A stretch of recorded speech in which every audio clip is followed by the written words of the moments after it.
네, 여러분, 믿음의 반대말이라고 하면 무엇이라고 말할 수 있을까요? 믿음의 반대말을 여쭤볼 때 다양한 대답을 하실 수 있겠지만 아마도 많은 대답으로 나올 그 단어는 의심이지 않나 싶습니다.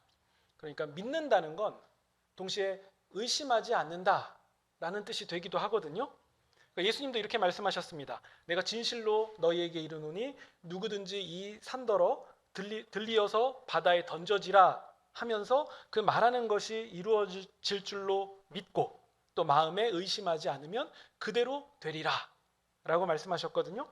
그러니까 예수님도 믿고 마음에 의심하지 않으면 이라고 말씀하신 걸 보니까 예수님도 믿음의 반대 의미는 의심이라고 생각하신 것 같습니다. 그러니까 의심하는 상태를 두고서는 믿음이 좋다라고 말하기는 어려운 것 같습니다. 우리 지난 주일에 백부장을 우리 함께 살펴봤는데요. 예수님이 이 백부장의 믿음을 칭찬하셨잖아요. 그때 예수님이 이렇게 말씀하셨어요. 이스라엘 중 아무에게도 이만한 믿음을 보지 못했다라고 말씀하셨는데 그의 믿음을 칭찬하신 거잖아요. 중풍병자도 마찬가지입니다. 스스로 어떻게 할 수 없으니까 친구들이 그를 메고서는 예수님께로 갑니다. 그리고서는 많은 인파를 뚫고서 예수님을 만나게 하기 위해서 지붕을 뜯어서 내리는 일까지 하잖아요. 그때 예수님이 그 중풍병자와 친구들의 무엇을 보시냐면 믿음을 보십니다. 그리고서 예수님이 이렇게 말씀하세요. 예수께서 그들의 믿음을 보시고 이르시되 이 사람아 너의 죄사함을 받았느니라. 너가 죄사함을 받았다. 그러니까 믿음을 보고 하신 말씀이거든요. 그러니까 백부장하고 이 중풍병자의 그 공통점을 꼽아보자면 의심하지 않았다는 거예요. 의심하지 않았다. 그러니까 백부장은 예수님이 말씀하시면 그대로 된다고 믿었고, 그리고 중풍병자는 예수님을 만나기만 하면 다 나을 수 있다라는 그 일념 하나로 지붕까지 뚫고 내려간 거였죠. 그러니까 지금까지 우리가 쭉 살펴본 누가복음의 맥락을 보면 이 믿음이라는 것은 의심하지 않는 부분이었거든요. 그러니까 믿음이라고 할 때에 그 반대말은 의심이 맞는 것 같고, 어쨌든 예수님은 의심하지 않는 것에 대해서 어떤 확신을 갖고 있는 상태에 대해서 칭찬하신 것은 분명합니다. 근데 이런 흐름과 다르게 오늘 본문에는 의심하는 사람이 나옵니다. 그리고 놀랍게도 그 세례 요한이 의심한 사람이었다는 것이 특이한 지점이죠. 그냥 일반 사람이 의심했다고 하면 의심했나 보다 하겠는데, 세례 요한이 의심했다라고 하면 그 의심하면 안 될 사람이 의심했네? 이런 느낌이 들잖아요. 일단 세례 요한은 어떤 상황이냐면 감옥에 갇혀 있는 상황입니다. 당시 그 이스라엘을 이게 관할하던 헤롯 왕이 그 동생의 아내와 불법적인 결혼을 하게 되거든요. 세례 요한이 이것을 지적합니다. 이것은 온당하지 못한 일이라고 지적해요. 그리고 그 외에도 헤롯 왕이 잘못한 여러 가지 일들에 대해서 세례 요한이 지적을 하는데, 이 당시 헤롯 왕의 잘못을 지적한다는 것은 목숨을 내놓고 해야 되는 일이었거든요. 그런데 세례 요한이 기꺼이 이 일을 한 거예요. 그리고서는 잡혀서 옥에 갇혀 있는 상황인 거죠. 근데 그럼에도 세례 요한이 그런 일을 하면서도 동시에 그의 마음속에 있는 한 가지는 무엇이냐면 예수님이었어요. 예수님에게 깊은 관심이 있었습니다. 일단 세례 요한이 예수님께 이 세례를 베푼 적이 있잖아요. 자기가 직접 예수님께 세례를 베풀었잖아요. 그때 예수님께 세례를 베풀 때에 하늘에서 비둘기같이 성령님께서 임하시는 장면을 그가 보았고, 또 하늘에서 예수님을 향해 내 사랑하는 아들이라고 들리는 그 소리를 세례 요한도 같이 들었어요. 그러니까 보통 사람들은 절대 경험할 수 없는 굉장히 경이로운 일, 이걸 기적이라고 할까요? 그 일을 세례 요한이 함께 경험한 거예요. 그러니까 세례 요한은 자신의 역할을 다하면서도 동시에 그 중심에는 예수님에 관한 부분이 계속 신경 쓰였던 거예요. 그분이 지금 어떤 일을 하고 계실까? 지금 어떤 행보를 점점 걷고 가고 계실까? 이런 것들이 너무 궁금한 상황이었는데, 요한은 일단 갇혀있는 상황이잖아요. 그래서 자신의 제자들에게 부탁을 합니다. 예수님이 어떻게 하고 계신지를 종종 나에게 와서 좀 들려주면 좋겠다. 그래서 제자들이 그 갇혀 있는 요한에게 가서 예수님이 하신 일들을 그대로 전합니다. 그런데 그 이야기를 다 전해들은 그 요한의 그 얼굴이 점점 어두워지는 것처럼 느껴져요. 아마도 그의 얼굴에 근심이 쌓였던 것 같습니다. 그래서 사실 이해는 안 되거든요. 예수님이 하신 말씀을 들었는데 근심이 쌓인다? 근데 어쨌든 요한은 그 제자들 중에 2명을 불러서 추가로 이런 부탁을 합니다. 질문을 하는 건데 예수님께 가서 이렇게 질문하라고 요청해요. 오실 그분이 당신이 맞으십니까? 아니면 우리가 다른 분을 기다려야 됩니까? 우리가 이 세례 요한이 어떤 사람인지 잘 아니까 그의 질문이 굉장히 그냥 심도 있게 이루어진 것이다. 이런 어떤 그 밑바닥을 깔고 우리가 보니까 이게 심각한 질문이 아닌 것처럼 들릴 수 있는데 그 세례 요한의 질문을 가만히 잘 뜯어서 보세요. 제가 방금 말씀드렸잖아요. 요한은 그냥 보통 사람이 아니라 예수님께 세례를 베풀고 성령님께서 비둘기같이 임하시는 장면을 보았고 그리고 하늘에서 들리는 소리까지 다 들은 사람이에요. 그러니까 이 정도 경험한 사람이 이제 와서 한다는 말이 우리가 다른 사람 기다려야 됩니까? 라고 말한다는 것은 굉장히 놀랄 만한 일이에요. 좀 심각한 상황인 것처럼 보여요. 그리고 이것은 분명히 의심이에요. 의심하고 있는 거예요. 그러면 우리가 이 세례 요한의 상황을 보면 이쯤 되면 우리도 가끔 우리 주변에 보시면 분명히 믿음 좋은 사람이었는데 왜 저렇게 믿음을 버렸을까라고 생각되는 분들 이렇게 한두 분씩 계시잖아요. 그런 분들이 왜 믿음을 버리게 되는지도 어느 정도 좀 알 것 같습니다. 아니 세례 요한도 이렇게 의심하는 마당에 일반 사람들이면 더 하지 않겠습니까? 그러니까 아무리 이 기적을 경험하고 신비한 일, 경이로운 일 이것을 아무리 많이 경험한다 할지라도 그것이 믿음을 끝까지 지속되게 하는 것은 아닌 것 같습니다. 요한뿐이겠습니까? 예수님이 기적을 일으키시는 것마다 옆에서 가장 가까이에서 내내 지켜본 제자들도 결정적인 순간에 예수님을 버리고 다 모른다고 부인하고 도망가잖아요. 그러니까 인간은 그런 존재라는 사실을 우리가 좀 직시하시면 좋겠습니다. 인간은 그래요. 스스로 믿음을 굳건하게 할 수 있는 그걸 자신에게 발생한 믿음을 지켜나갈 능력이 없어요.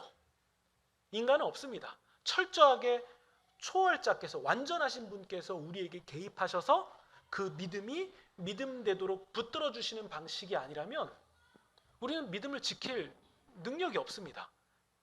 의심할 수밖에 없게 되죠. 신학교에 가서 열심히 공부해서 목사가 되어도 혹은 장로가 되어도 그것이 믿음을 계속 유지시켜 주는 것은 아닌 것 같습니다. 세례 요한마저도 그리고 예수님을 보고서는 하나님의 어린 양이라고 소개했던 그 세례 요한마저도 예수님이 정말 오실 그분이 맞냐라고 의심을 품었다는 거죠. 충격적인 부분인 거죠. 그러면 어쩌면 세례 요한은 이 처음부터 예수님에 대해서 잘못 알고 있었던 것 아닐까요? 아마 이렇게 봐야 맞을 것 같아요. 세례 요한이 생각했던 부분이 있었는데 이것이 예수님과 일치되는 부분이 있었던 걸로 보여져요. 그러니까 요한이 저분은 하나님의 어린 양이다 이렇게 말했던 것 같아요. 근데 가만히 지켜보니까 자기가 생각했던 지점과 좀 맞지 않는 부분이 발생된 거죠. 제자들이 와서 전해준 얘기를 가만히 들어보니까 일단 회당에 그 귀신 들린 자 그에게서부터 그를 이제 귀신에게로부터 자유하게 하셨습니다. 그리고 베드로 장모의 열병을 낫게 했고 나병 환자도 낫게 했고 또 중풍병자와 또 백부장의 종을 낫게 하는 일 그리고 그 외에도 수많은 병자를 낫게 하신 일을 제자들을 통해서 세례 요한이 들었을 거예요. 그리고 우리 이 7장 11절부터 시작되는 이 나인이라는 이 나인성에서 있었던 일 아마 이 일이 세례 요한이 가장 최근에 들었던 일이 될 것 같습니다. 예수님이 이 나인이라는 성으로 가셨습니다. 성문에 가까이 가셨는데 그때 이 사람들이 죽은 자 한 사람을 메고 나옵니다. 그 죽은 자는 독자였어요. 그리고 그의 어머니는 과부였습니다. 여러분 이 당시 시대를 한번 생각해 보세요. 철저하게 남성 중심 시대였는데 거기서 남편도 없고 이제 딱 하나 남은 아들이 죽은 상황이에요. 그러면 그 여인은 전부 다 잃어버린 상황과 마찬가지거든요. 자기의 모든 것, 그냥 딱 하나 남은 자기의 모든 것이 죽었어요. 그러면 이제 그 여인의 인생은 끝난 거나 다름없거든요. 그때 여러분 13절을 보시면요. 그때 예수님이 과부를 보시고 불쌍히 여기시면서 울지 말라라고 말씀하세요. 그리고 예수님이 관에 손을 대십니다. 그래서 어떤 일이 일어나죠? 관을 메고 있는 자들이 걸음을 멈추죠. 그때 예수님이 말씀하시는데 청년아, 내가 너에게 말하노니 일어나라. 예수님께서 그 장엄한 명령을 하시는데 그 명령 앞에 시신이 일어나서 앉았고 그리고 말도 하기 시작합니다. 그리고 그 아들을 그의 어머니에게 돌려주죠. 그때 사람들은 굉장히 놀랐어요. 성경에 나온 표현 그대로 보면 16절에 두려워했어요. 굉장히 놀라우면서 경이로우면서도 두려운 부분이 있었을 거예요. 분명히 죽은 청년이 일어난 일이니까요.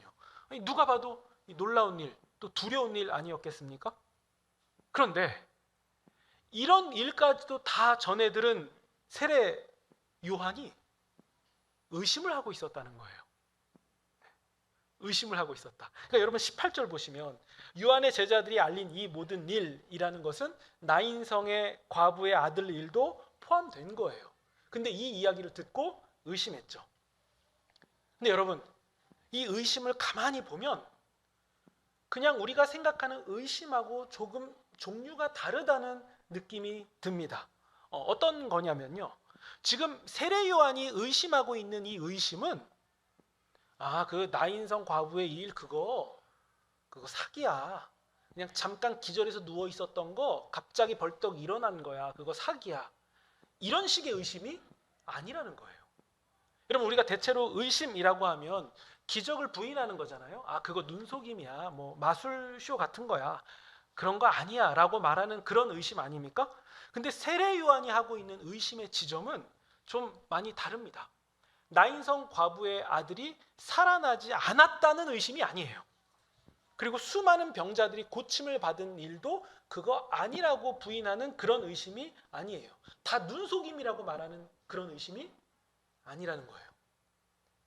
요한이 지금 의심하고 있는 지점은 무엇이냐면 기적이 사실이냐 아니냐 이게 아니라 메시아라면 정말 메시아라면 저런 일을 하시지 않을 것이다 라는 의심을 하고 있는 거예요.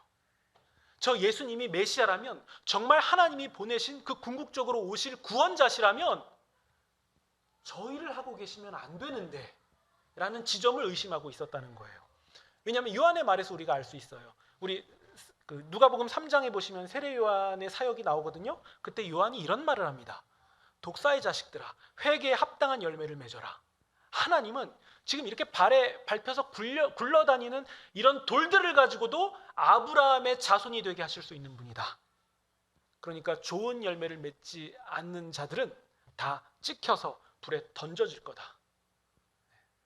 그러니까 세례 요한은 지금 심판의 메시지를 하고 있는 거거든요. 요한이 생각하고 있는 메시아 구원자는 어떤 분이시냐면 장차 올 진노를 죄인들에게 행사하시며 공의로 다스리시는 심판주, 모든 것을 공의로 다스리시고 심판하시는 심판주, 바로 이분이 메시아라고 요한이 생각했던 거예요. 그런데 이런 생각을 가지고 있는 요한이 듣게 되는 예수님에 대한 소식은 무엇이냐면 병자들을 고친다. 사실 병자들을 고치는 것은 좋은 행동인 건 맞죠.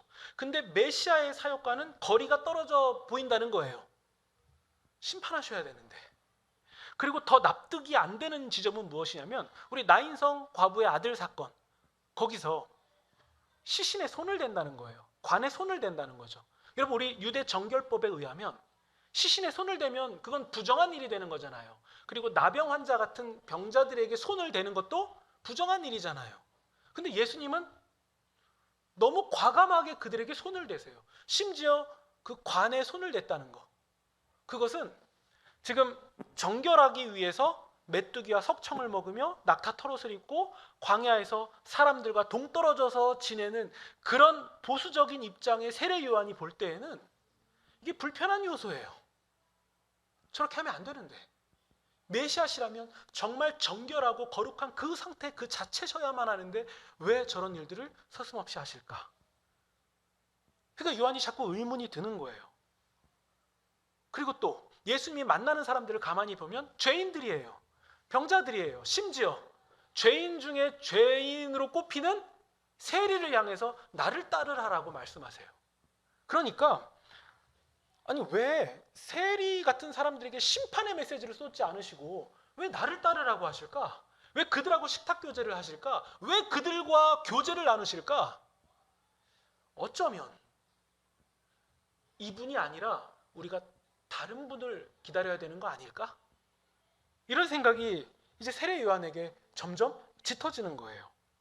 그리고 또 예수님이 하신 궁극적인 말씀, 나는 의인이 아니라 죄인을 위하러 왔다라는 예수님의 말씀은 이게 세례 요한이 절대 생각할 수 없는 말이에요.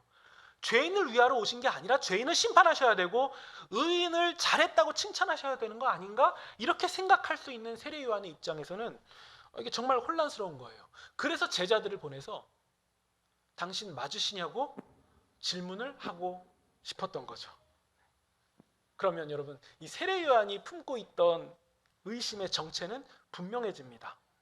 그의 의심은 진짜 메시아, 진정 하나님께서 보내신 구원자를 만나고 싶은 이 갈망이었던 거예요. 그리고 요한의 중심에는 무엇이 있었습니까? 메시아를 만나고자 하는 간절한 목마름이 있었던 거 아닙니까? 그러니까 그가 잡혀서 곧 죽을 수도 있는 그 상황 가운데서 제자들을 보내서 예수님에 관한 일들을 계속 듣기를 원한다고, 알려달라고 요청한 거잖아요. 그러니까 요한의 중심에는 진정 구원자를 만나고자 하는 깊은 그 목마름이 있었던 거예요. 그리고 요한은 분명히 흔들린 것은 사실이지만 그의 흔들림의 목적과 방향이 분명했잖아요. 그게 뭐냐면 모든 육체가 하나님의 구원하심을 보는 것이고 또 그 구원자 메시아신지를 정확하게 확인하고 싶었던 것, 그것이 바로 요한이 품고 있었던 의심의 방향이었던 거죠.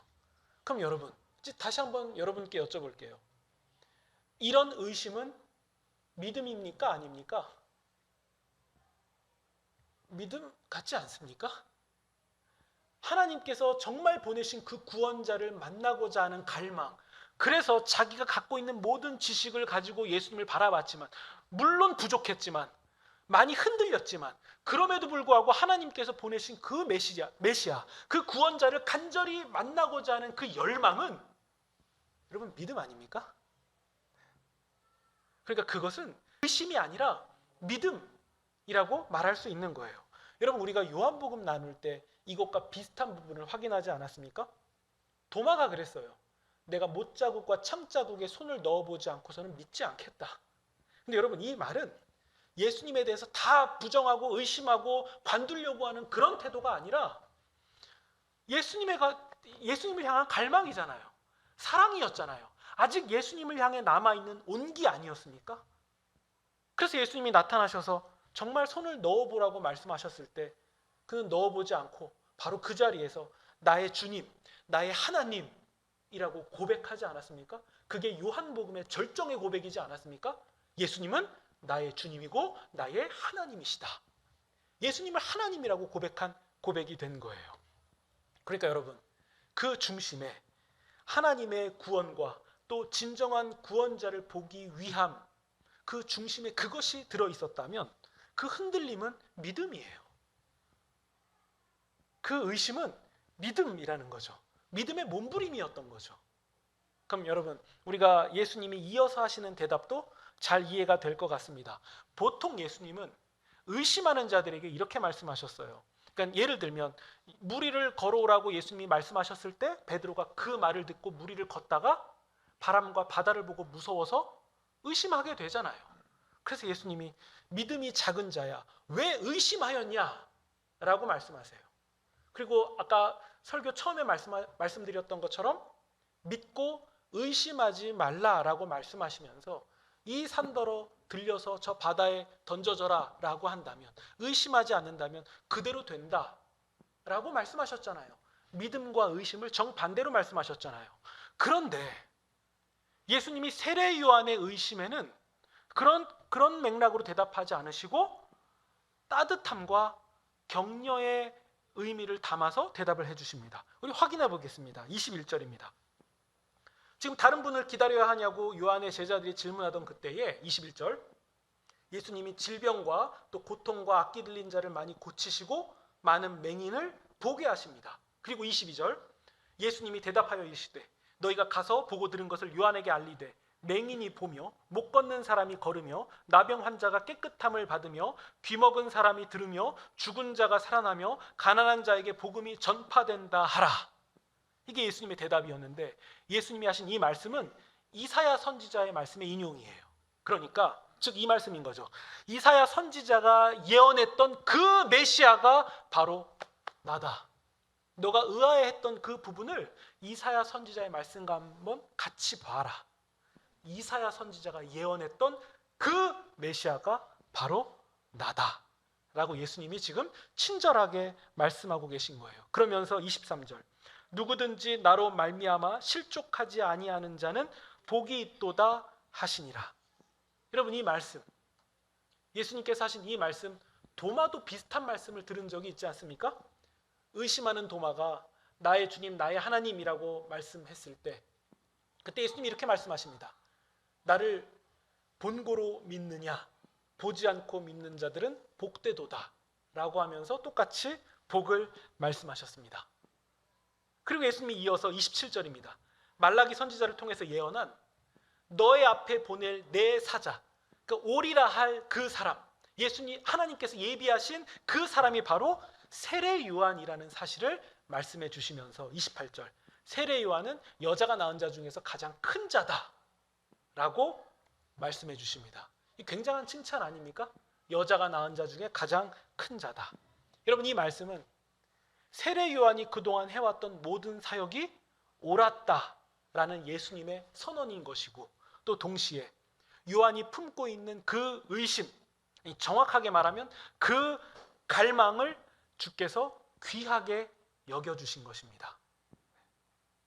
그리고 여러분, 28절 끝부분에 하나님 나라에서는 지극히 작은 자라도 이 요한보다 크다라고 하신 말씀은 요한을 나쁘게 말씀하신 것이 아니라 여자가 낳은 자 중에 가장 큰 자인 요한, 이 자도 작은 자가 될 정도로 이제 예수님과 함께 새로운 시대가 도래했다라는 것을 지금 말씀하고 계신 거예요. 그러니까 이제 예수님과 함께 임한 하나님 나라 안으로 들어올 것을 지금 적극적으로 예수님이 초청하고 계신 거죠. 그럼 여러분, 오늘 본문에 대한 설명을 제가 다 드렸는데요. 그럼 여러분, 우리가 이렇게 생각할 수 있을 것 같습니다. 흔들리고 의심하는 것도 믿음이에요. 흔들리고 의심하는 것도 믿음입니다. 가장 중요한 건 뭐죠? 그 중심에 예수님을 향한 따뜻한 온기가 남아있느냐. 이게 가장 중요한 거예요. 그러니까 예수님에 대해서 탄식하고 원망하는 일들이 일어날 수도 있겠지만, 그럼에도 그 마음 중심 가운데 예수님을 향한 온기가 남아있다면 그 의심은, 그 좌절은, 그 부정은 믿음의 범주 안에 들어갈 수 있다는 거예요. 여러분, 우리 삶을 한번 보세요. 우리도 극심한 어려움을 처할 때 있지 않습니까? 우리도 많이 흔들릴 때가 있었잖아요. 뭐 10수년, 20년이 넘게끔 신앙생활을 해도 그냥 어느 날 문득 찾아오는 그런 어떠한 일들 때문에 신앙에 회의감이 들 수도 있고, 또 의심이 들고 우리를 고독으로 내모는 순간이 종종 있지 않았습니까? 누구에게 말할 수도 없는 부끄러운 그런 순간이 우리에게 있었을 때가 있었잖아요. 그리고 더 나아가, 예수님, 정말 예수님이 맞습니까? 정말 예수님이 맞습니까? 라고 진지하게 질문할 때가 우리 가운데 있었다는 거죠. 근데 그런 순간에도 우리가 예수님을 향한 온기가 남아있고, 그런 의심과 절망의 방향마저도 예수님을 향해 서 있는 것이라면 오늘 본문은 우리에게 분명히 말해줄 거예요. 그건 믿음 맞아요. 그것도 믿음이에요. 예수님이 따뜻한 격려를 준비하고 계시는 의심, 아니, 믿음이 맞다는 거죠. 여러분, 나인성 과부의 삶을 보세요. 지금 그가 마주한 비극은, 아니, 그 삶에서 이보다 더 큰 비극이 없잖아요. 가장 큰 비극을 만난 거잖아요. 그냥 모든 것을 잃어버린 상황이잖아요. 차라리 내가 죽는 게 낫지. 정말 말도 할 수 없는 절망을 지금 경험하고 있는 상황이잖아요. 시신을 메고 가는 사람들의 뒤를 따라가는 여인에게 여러분, 어떤 희망이 있겠습니까? 그냥 남은 건 딱 하나밖에 없어요. 그냥 눈물이죠. 눈물 외에는 그에게 아무것도 남아있지 않은 상황이었습니다. 모든 걸 그냥 다 잃어버린 상황이죠. 여러분, 그때 그런 절망의 순간에서 예수님은 어떤 분이십니까?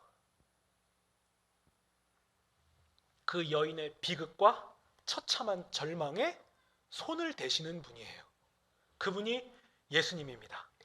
길 한복판에서 부정의 정점으로 불리는 죽음이 있었고, 또 그 길 한복판에 정함의 정점에 있는 생명의 주인께서 계십니다. 그 길 한복판에서 부정함의 끝과 정함의 끝이 만나게 되었습니다. 여러분, 누가 이깁니까? 정함의 끝판에 계신, 정함의 절정이신 예수님이 이깁니다. 생명이 이깁니다. 부정과 정함이 만나면 여러분, 정함이 이겨요. 예수님이 이기신다는 거예요. 그러니까 이것을 확인했거든요. 아, 죽음과 예수님이 만나면 예수님이 이기시는구나. 여러분, 요한은 그 다음에 우리 어떻게 되는지 잘 알고 계시죠? 그냥 헤롯 왕의 딸의 장난스러운 말 한마디에 참수형이 당해서 역사 속에서 사라지게 됩니다. 요한도 그 죽음을 직감하고 있었을 거예요. 그럼에도 요한은 그 죽음을 기꺼이 받아들일 수 있었던 이유가 무엇이냐면, 죽은 자를 일으키시는 예수님 안에서 영생을 보았기 때문이에요. 그 죽음을 기꺼이 맞이했을 것이 분명합니다. 여러분, 나인성 과부가 죽음에서 생명을 경험할 수 있게 된 것은, 가만히 보세요. 과부의 믿음 때문이었습니까? 그가 예수님을 만나자 우리 아들 좀 살려달라고 호소하는 믿음이 그 가운데 있었기 때문입니까? 아니에요. 가만 보면 나인성 과부는 한 일이 아무것도 없어요. 그냥 딱 하나예요. 그냥 삶의 절망 속에서 울고 있었던 것, 그거 하나죠. 그리고 또 하나, 예수님을 만났다는 사실. 여러분, 그게 전부였어요. 근데 나인성의 과부는 그 놀라운 일, 생명을 경험하게 됩니까? 이유는 딱 하나예요. 13절에 보세요. 예수님께서 긍휼히 여기사. 예수님께서 긍휼히 여기사. 그러니까 여러분, 예수님의 긍휼이 정답이에요. 예수님이 어떤 분이시냐, 이게 정답이에요. 우리가 갖고 있는 믿음, 아니 이 중에서 여러분, 나는 그래도 이 중에서 가장 좋은 믿음 갖고 있습니다라고 자랑할 수 있는 그분마저도 그 믿음이 뭔데요?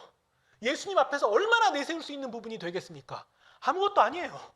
여기서 아무리 믿음이 작든, 여기서 아무리 믿음이 크든, 아니 전 세상에서 믿음이 가장 큰 자라 할지라도 그게 뭔데요? 딱 하나밖에 없는 거예요. 예수님이 어떤 분이시냐? 그분의 긍휼이 우리 가운데 임한다면, 우리가 그분의 긍휼을 만난다면 다 된 거죠. 그래서 여러분, 우리가 소망이 있다, 우리에게 소망이 있다라고 말할 수 있는 유일한 이유는 그분이 우리에게 긍휼을 베푸시기 때문이다. 이거 딱 하나뿐입니다. 여러분, 그러니까 우리 삶에서 잘 모르겠고, 내가 어떤 믿음을 갖고 있는지도 모르겠고, 내 믿음은 더 자라야 될 것 같은데 난 도무지 답도 없고, 이런 생각이 들 때에도 여러분, 제가 여러분께 괜찮다라고 말씀드릴 수 있는 것은 그냥 여러분들 정신 승리하고 그냥 좋은 상태로 그냥 위로 얻으시라고 하는 말이 아니라, 우리를 사랑하시는 그분이 우리에게 여전히 긍휼을 쏟고 계시기 때문에 이것 때문에 우리는 괜찮다라고 말할 수 있는 거예요. 그러니까 여러분, 우리가 구원을 말할 때 자꾸 우리를 주목하시는 게 아니라, 우리의 어떠한 요소를 보는 것이 아니라, 내가 뭘 했는지를 바라보는 게 아니라, 우리를 붙드시는 그분이 누구냐, 우리와 관계를 맺고 계신 그분이 누구냐, 이 사실을 보시면 좋겠고, 그저 우리가 할 수 있는 반응은 딱 하나죠. 우리의 중심에 그분을 향한 온기가 있다면 저는 그걸로 충분하다라고 말씀드릴 수 있습니다. 예수님의 성품, 그분이 우리를 긍휼히 여기신다, 이걸 한 단어로 바꾸면 구원입니다. 여러분, 우리의 중심에 주님이 계시다면. 근데 여러분, 이거 사실 이런 가정은 이상한 가정 아닙니까? 우리의 중심에 성령님께서 계십니다. 이게 맞는 표현 같아요. 우리의 중심에 성령님께서 계십니다.